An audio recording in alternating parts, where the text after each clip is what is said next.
নমস্কার বন্ধুরা, আজ আমি সম্পূর্ণা রান্নাঘর থেকে একটা এঁচোড়ের রেসিপি নিয়ে এসেছি। দেখুন, তার জন্য আমি কড়ায় তেল দিয়ে দিয়েছিলাম।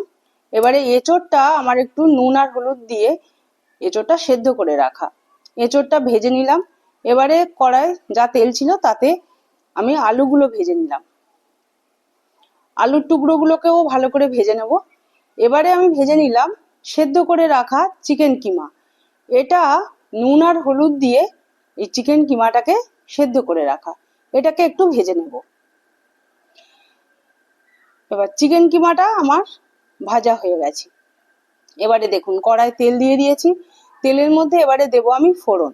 ফোড়নে দিলাম দুটো শুকনো লঙ্কা, দুটো তেজপাতা আর একটু গোটা গরম মশলা। তার মধ্যে আছে ছোট এলাচ, দারচিনি।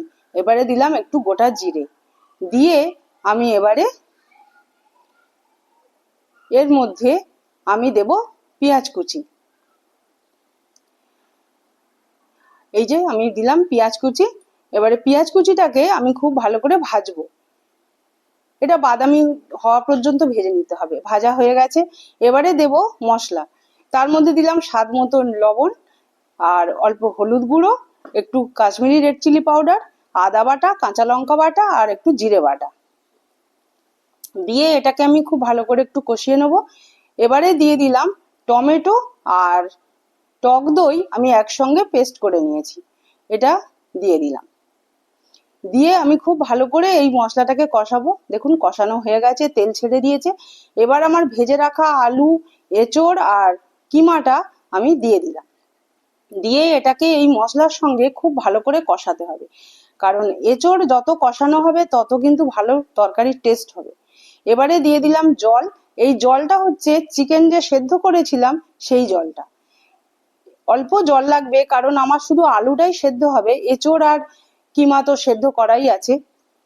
এবারে তরকারিটা এইভাবে খানিকটা চাপা দিয়ে আলুটা সেদ্ধ হওয়া পর্যন্ত আমি রান্না করে নেব।